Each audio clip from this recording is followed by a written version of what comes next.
Why are you ignoring me? I've decided not to engage with strangers. I understand. I'll continue living with my in-laws. They completely ignore me. I expected it from my mother-in-law, but I never imagined my father-in-law would treat me this way. There was a reason why the once kind in-laws had changed. It was because of my sister-in-law, who disliked me. With her return, our peaceful life together was completely upended. Don't regret it, okay? You think I'm going to regret this? Think again, jerk. I packed my bags and left my in-laws' house. Sure enough, just 3 days after I left, chaos broke out in their household. I met my husband at my workplace. He was in sales and frequently visited my office. I was his main contact. As we spent more time in meetings and discussions, I grew fond of him. He was a caring and kind man, tall and not necessarily handsome in the conventional sense, but he exuded a charismatic vibe. He was popular, but for some reason, he said he liked me, and we began dating. When we talked, he mentioned growing up in a typical family with parents and a sister. I lost my parents in an accident when I was young and grew up in an orphanage. It was a complex issue for me, but when we started dating, I quickly shared my background with him. He responded, "That must have been tough, but don't worry, I'll always be there for you." Soon after, he proposed. From the beginning, my husband intended our relationship to head towards marriage and quickly introduced me to his parents. During the introduction, I told them about growing up in the orphanage. They listened attentively and reassured me that it wouldn't matter in our marriage. It made me very happy. Besides, they told me that being raised in an orphanage had nothing to do with being their daughter-in-law, which truly made me happy. Only my sister-in-law, being very attached to her brother, seemed taken aback, asking, "You grew up in an orphanage?" My husband had to reprimand her. In retrospect, she probably disliked me from our first meeting. I didn't give it much thought at that time, thinking we had just met. Before our marriage, my husband and I discussed moving in with his parents. We seriously considered it. But in the end, I decided not to quit my job. It turns out my husband was set to be transferred soon. I thought about quitting my job to move with him, but my career was going well, and I had just been given direct reports. We discussed it and decided he would move on his own after getting married. I wanted to savor that newly feeling for a bit. I even casually thought about visiting my husband during the long weekends for a little vacation feel. The idea of moving in with the in-laws so soon after marriage was a bit daunting, but my husband probably felt more at ease living with his parents. Plus, to put his ever-worried mother at ease, he probably wanted us to live together. Having lost my parents at a young age, I had always yearned for a family, so living with them wasn't an entirely unappealing idea. Plus, my in-laws had always treated me kindly, and I had grown fond of them. Balancing work and my duties as a daughter-in-law was challenging, but having a family made me happy and fulfilled. One day, my father-in-law approached me with an unexpected request. This would mark the beginning of the unraveling of our seemingly happy cohabitation. It was a time when my overly anxious mother-in-law, who tended to act domineering towards my father-in-law, was out shopping. I was about to start cleaning on my day off when my father-in-law asked to speak with me. "What's the matter?" "Well, I don't want my wife to know, but I'm taking a leave from work." A leave. He explained that he had been having problems with his boss and coworkers, and his health had deteriorated to the point where he had no choice but to take a leave. My mother-in-law is a good person, but she's always anxious and a bit neurotic, living with them. I began to notice her neurotic tendencies and how my father-in-law tiptoed around her to avoid upsetting her. He had always been on the slimmer side, but now that I think about it, he did seem to have lost some weight recently. It would be nice if my mother-in-law was the type to genuinely worry about my father-in-law's weight loss. However, when he had previously taken a sick day due to a cold, she remarked, "A cold. All of your colleagues are at executive levels by now. It's because you're always taking days off claiming bad health or colds. That's why you don't get promoted." Rather than showing concern, she was the kind to give him a hard kick in the pants. He probably tried his best to push through, no matter how poor his health was. However, his condition worsened, and he secretly took multiple sick days to visit the hospital. He was both mentally and physically at his limit. With his frequent early departures, tardiness, and absences, there was talk of him possibly taking a temporary leave from work. But my father-in-law didn't want to upset my mother-in-law under any circumstances. If he were to suggest taking a leave of absence, it's obvious that she would explode in anger. Besides, my father-in-law's salary wasn't that great, and he depended on his overtime pay. So taking a leave would mean he'd be making significantly less. If he told my husband, he'd probably end up telling my mother-in-law. So he approached me, asking if I could help with the living expenses. If I suggest taking a leave, she might even divorce me, he said. Hearing those words from him felt like a punch to the gut. I deeply appreciated my in-laws, who had warmly welcomed me without discriminating against my background of being raised in an institution. Determined to be supportive, I made up my mind to help him out during this tough time. Understood. I'll transfer money into your account every month. Please use it for living expenses. I'm truly sorry. I'll do my best to recover quickly and return to work. Thank you so much, he said. After that, my father-in-law pretended to go to work as usual, while I transferred money into his bank account, which he used for living expenses. My mother-in-law, being rather carefree, didn't meticulously check her bank statements or maintain a household ledger, so she never noticed my transfers. Pretending to go to work, he would visit a mental clinic or take walks in the serene mountains. Gradually, his complexion seemed to improve. I thought he might be returning to work soon, but then an unexpected event occurred. After a marital spat, my sister-in-law returned to her parental home. There's nothing like being home. I thought I'd go crazy if I had to stay with that idiot husband of mine. I'll be staying here for a while. Please prepare meals for me too. I was well aware from our first meeting that my sister-in-law didn't like me. During our family's first meeting, my husband was really upset because she was visibly displeased. During the wedding, she maintained a sour expression throughout and even told me point blank, "My brother looks so good, but you? It would have been better if he married someone prettier." She openly looked down on me, raised in an institution, saying it was embarrassing that I didn't have parents to present at the wedding. However, she got married earlier than us and had already moved out, so I thought our interactions would be limited. That's why I thought living with them would be okay. If she had been living at home, I wouldn't have even considered moving in, knowing the daily jibes I would receive. Still, I thought this visit was just temporary due to her marital problems and expected her to leave within a few days. Despite her stern behavior towards my father-in-law, my mother-in-law was never harsh towards me. Even if my sister-in-law had made snide comments, I believed my mother-in-law would have defended me. But I was wrong. One day when I returned from work, something seemed off about my mother-in-law's behavior. Is something wrong? She seemed distant, not engaging in her usual conversation. When I asked, she responded, "Did you know you've been bad-mouthing me behind my back?" "What? I've never said anything bad about you. You've always been kind to me, and I'm truly grateful. Why would I badmouth you? You've been playing the good daughter-in-law card all this time, but you've been bad-mouthing me on the side.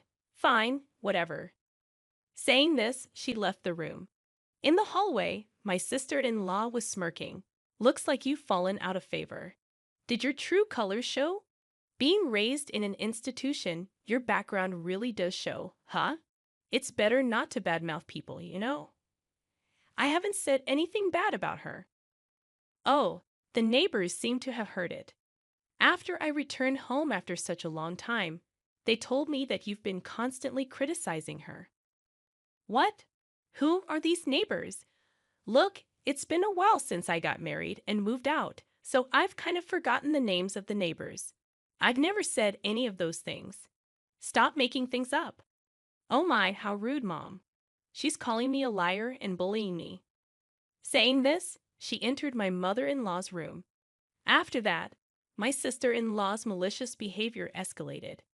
She claimed I told her to sleep in the corridor and take the last bath because she's just a lodger. She complained to my mother-in-law about every little thing. Every time, I had to explain that I hadn't said or done any such thing. However, my mother-in-law seemed to be completely taken in by my sister-in-law's words and seemed to be under her influence. My sister-in-law continued her day, making me wonder if she intended to stay indefinitely. With these worries, I headed home with a heavy heart. I'm home. Previously, my mother-in-law would cheerfully greet me with welcome back. Now, there was silence. I'll get dinner ready, I said, stepping into the living room. I was shocked. Normally, my sister-in-law would nag me to prepare dinner quickly, but now my mother-in-law, father-in-law, and sister-in-law were all eating sushi together. Surprised, my sister-in-law said, "Oh, it looks like someone who isn't family is home. You're not thinking of having sushi, are you?" Without even glancing at me, my mother-in-law continued eating while watching TV. "If you wanted sushi, you should have said so." I rushed home after shopping. No one asked for that. "Hey, Mom, Dad, I went out with my friends during the day and got some delicious pudding. Let's eat together." As my sister-in-law said that without paying any mind to me, the three of them started eating the pudding. I was exhausted from work and didn't have the energy to get upset, so I went to my room without eating.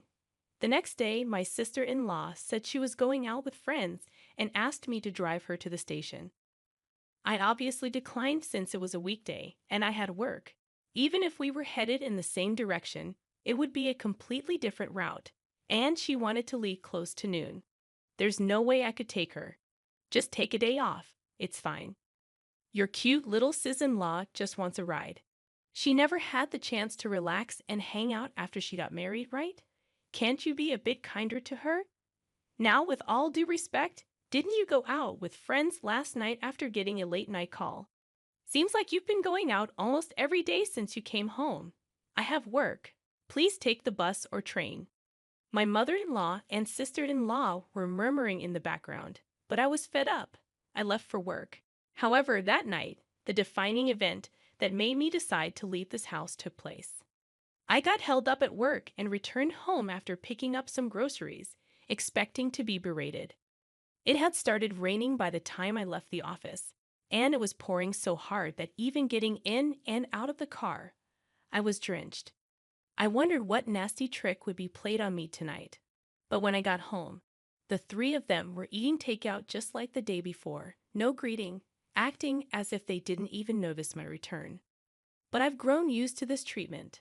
I glanced toward the courtyard from the hallway and saw something placed in the center of the garden. Taking a closer look, it was my belongings. A designer bag I bought with my first paycheck, shoes that were my first birthday gift from my husband, and even my computer that I used for work at home was soaked.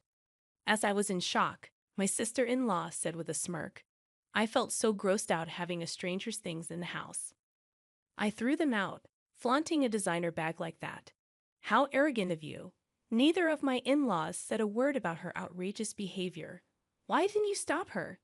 Have I done something to you? Do you really believe her lies that I've been bad-mouthing you, bullying her?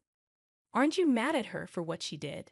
My mother-in-law avoided my gaze, staying silent. Why won't you say anything? I can't talk to strangers. I can't be friendly with someone who's not family.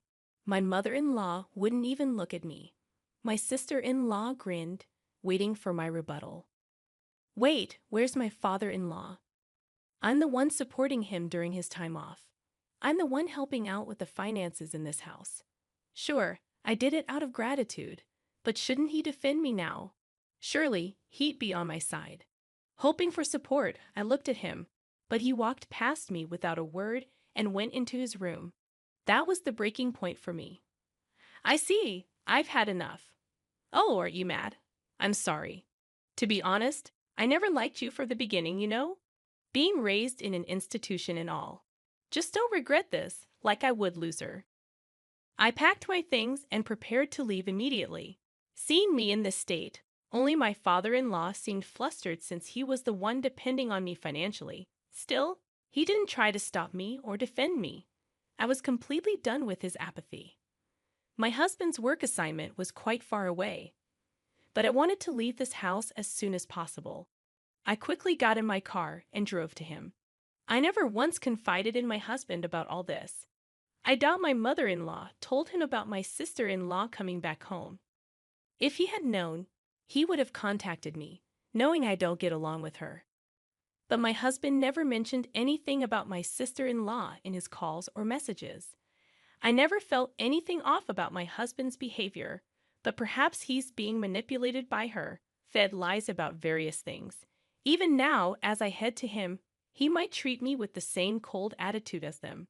My heart was exhausted, feeling so suspicious even towards my husband, whom I trust most. If he's of the same mind and attitude as them, maybe divorce is the only option. That's how deeply distressed I felt. When I arrived at his out-of-state apartment, he hadn't returned yet, perhaps busy since it was the end of the month. As I waited, my husband energetically entered the apartment, maybe having noticed the lights. "What if you were coming? You should have told me. I would have come home earlier." "What a surprise, no, just seeing your face." He immediately greeted me with a radiant smile. The relief of seeing him happy to see me combined with the humiliation from my in-laws' house made a mixture of emotions flood out. And I broke down crying. What happened? Did I say something wrong? Seriously, what's going on? It seemed my husband had no idea about the treatment I received at his parents' house. I composed myself, knowing I had to clearly explain everything to him, and began to recount everything. How I've been financially assisting his father who took medical leave, without telling his wife that his sister had returned and was now staying at their parents' home. That she'd been feeding his mother lies about me, turning her cold towards me, how they referred to me as an outsider, how they ignored me, left my belongings out in the rain and ruined them. Through tears and pauses, I told him everything. Finally, I made it clear that I had no intention of ever returning to that house, and that if he couldn't agree with me on this, I'd want a divorce. My husband apologized for being too engrossed in his work and not checking in on me more often, regretting his family's behavior towards me. Of course, he told me I don't have to go back to his parents' house or even speak to them. Even if I ever forgave them, he was adamant about cutting ties with his parents and sister. He also promised not to provide any financial aid to his father anymore. That night, I felt truly relieved. The tension I had been holding melted away, and I had a peaceful sleep by his side. After that, I never returned to my in-laws' house. While commuting from my husband's out-of-state place was not feasible, I had already approached my company about working remotely. Since my sister-in-law and mother-in-law started treating me harshly, my job doesn't necessarily require being in the office, and many of my colleagues and superiors also work remotely. While I had to visit the office a few times a month, several colleagues lived even further away, so switching to remote work wasn't a problem. I hadn't truly experienced married life since moving in with his family and dealing with my sister-in-law's bullying, but now we could finally live like newlyweds. Just as I was setting up my remote workstation, predictably, my sister-in-law contacted me. It turned out the day after I left their house was the day my father-in-law was supposed to get paid. My mother-in-law usually withdraws a certain amount and transfers it to their household account on payday. But this time she couldn't. Until now, I have been supplementing my father-in-law's reduced salary due to his time off. Upon checking their balance, my mother-in-law confronted him, and he confessed that I had been helping them financially. "Hey, why didn't you tell me you were covering the living expenses?" "He told me not to, saying he didn't want you to know, so I kept it a secret. Anyway, we're running out of money for living expenses, and there's no one to cook or do laundry. The room is a mess. As his wife, you need to come back and take care of these things and transfer money quickly." How heartless. I told you, didn't I? I don't regret this. I have no intention of going back to that house or continuing as your maid. Why should I help people who hate me, destroy my belongings, and treat me like this? Aren't you his wife? Without your help, we can't pay the electricity or gas bills. We can't even go shopping. That's why I said it. I'm an outsider, so it's none of my business, right? I hung up, ignoring my sister-in-law's ranting. She and my mother-in-law kept pestering me with calls and messages, but I ignored all of them. Even after my husband returned from work, the persistent calls from them continued. When my husband answered, he told them firmly, "I'll never forgive you for how you treated her, and I'm never sending her back to you. I'm not coming back either. I don't consider you my family anymore. Stay away from my wife, or you'll regret it." Given that my sister-in-law adored her brother, and my mother-in-law heavily relied on him, they were probably in shock. A few days later, I received a call from my father-in-law. He said living with my mother-in-law and sister-in-law was becoming unbearable, and he begged me to continue the financial assistance. I'm still grateful for them accepting me, who grew up in an orphanage when they married. But they didn't support me in my time of need, despite all the financial help I provided. I don't owe them anything. Why should I help those who joined others in ignoring me? I'll never assist you again. And with that, I ended the call. Later on, my relentless mother-in-law and sister-in-law audaciously showed up at my workplace. Since I was already working remotely and had a bad feeling about them, I'd informed my company about the situation. The security was alerted immediately. Apparently, they caused a scene, demanding that the company force me to send money back home. Upon hearing this, my husband said, "Report them to the police." Colleagues at my company were supportive, saying, "I can't believe you lived with those people. Focus on your remote work with your husband." As for my in-laws, my father-in-law's health deteriorated under the pressure from my mother-in-law and sister-in-law, and he'd eventually resigned. My sister-in-law tried to return to her husband's family, but he refused to take her back. The small town quickly caught wind of her drama at my workplace. Given the embarrassment, there was an uproar at her in-laws' place. The original reason for the fight between my sister-in-law and her husband was her affair. This incident added to their issues, leading to an immediate decision to divorce. Without a home, my in-laws and sister-in-law moved to a cheap apartment, managing to get by on part-time jobs. As for my husband and me, we're finally living peaceful days, feeling mentally and physically fulfilled. Recently, we found out we're expecting a child and are overjoyed. We're looking forward to the day we meet our baby, cherishing our time together.